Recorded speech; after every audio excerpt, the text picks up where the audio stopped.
David Baye here for MuscularDevelopment.com.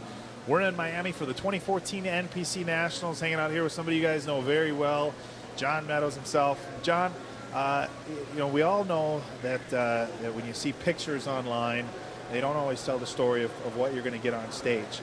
You've been at this game for a long time. The pictures that you posted online within the last few days, you know, not to kiss your butt too much, but to me it looks like you're at your all-time best. I know you've dropped from the super heavies down to the heavies. Talk to us about what you've been doing, because conditioning hasn't been a weak point for you. You know, you had to focus on your structure a little, and it looks like you've been able to do that. Well, the two primary things that I wanted to change from back in July was I wanted to bring my stomach in. I know I can't control the width of my pelvic girdle, how wide my waist is, but I can control how flat it is. So I wanted to focus on that, first of all. Second of all, I wanted to, just for overall shape. Second of all, I wanted to get deeper muscle separation. It seems like with the condition I've had, I should have better muscle separation because there's certainly there's no body fat. So those are two things I worked really hard on, and I'm not going to say I'm at my all-time best ever, because you never know until you get out there. I may look the worst you've ever seen me by the time I get out there. But those things up to this point have improved, and I'm about 5 pounds lighter than I usually am, but I think that the 5 pounds came out off my midriff, where maybe I should lose another 5 pounds. But so that was the goal. That was the plan. I didn't decide on doing this show until I was 6 weeks out. And so I hadn't had enough time after July to have an off season and get fatter. So just a quick 6-week diet, and maybe that's part of the secret for me, is just don't have a I've always said stay leaner. Maybe I need to stay even leaner and lighter. For me, I'm 42 now too, so I'm not into that 13 to 15 week destroyer pre-contest cycle. So.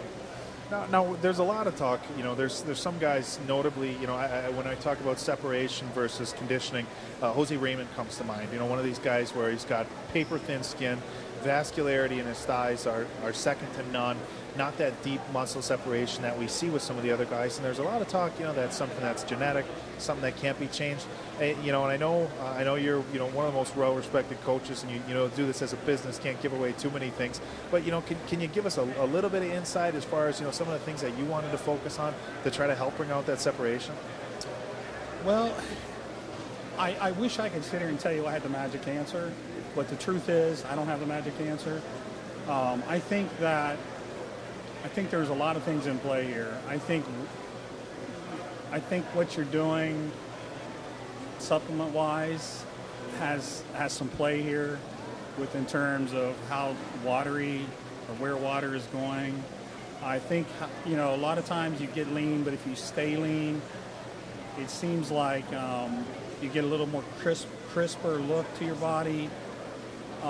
Sometimes I think it's a matter of muscle fullness. I think when the muscle's really full and pushed tight against the skin, you'll see a little more separation. That's why you see guys that are pumped up, and the separation is all of a sudden a lot better, myself included.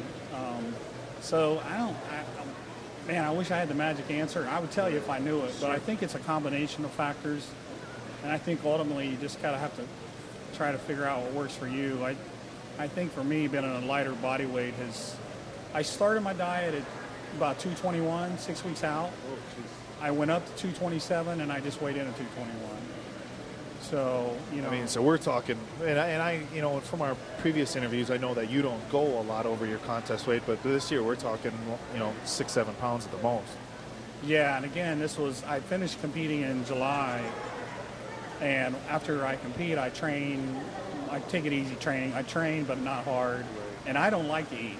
Whereas most people like to eat and to gain weight, I don't like to eat. So I get smaller and softer. Okay. It's a great combination. So I was a small and soft 221. Then I brought it up to about 227. Soft. John, I think your version of soft versus everybody else's might be a little different. So I gotta chuck a little bit when you say soft. But as far as as far as your waist, I know when we talk about bringing waist in, a lot of that's genetic, obviously, the size of your pelvis, stuff like that. you know, some guys they'll stop training abs. You know, if you train abs, it's one of those muscles that the only way where it's going to grow is out. You know, I've heard of guys, you know, even going opposite, like overtraining abs 7 days a week, feeling like if they can almost burn a little bit of muscle, it'll flatten it out a little bit. Some guys just, you know, wear a belt for everything, thinking that, you know, even the little movements from side to side, you know, for curls or whatever, if you can have a little bit extra support, it can, you know, help bring it down a little bit. Is there any one thing you did in particular or focused on?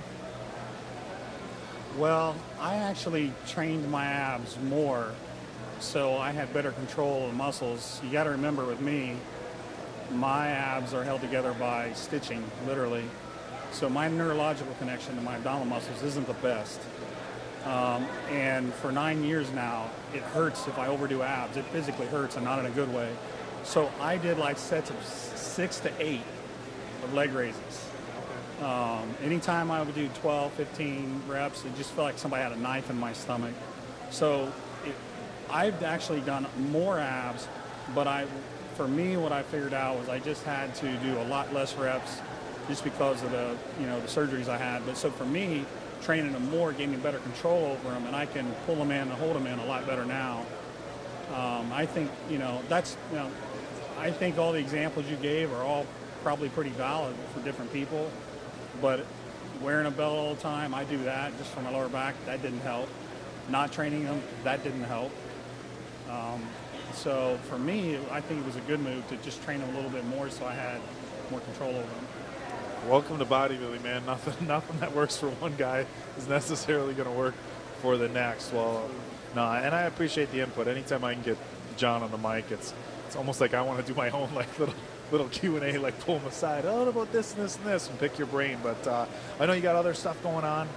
You got your wife and kids running around here, so obviously got to go get some time with them. I know you're getting ready to go get some food too, so we're going to let you get going. For myself and everybody at musculardevelopment.com and geez, Facebook and everywhere online, you know, guys, I can't, you know, said it when we talked at Masters, can't overstate how much respect John has from everybody in the community, not only as you know, as a coach, as a competitor, but just as one of the good guys. So I appreciate the time. Best of luck for myself and everybody at MD.com. Guys, we're going to wrap it up. This is David Baye with heavyweight competitor, John Meadows from the 2014 NPC Nationals.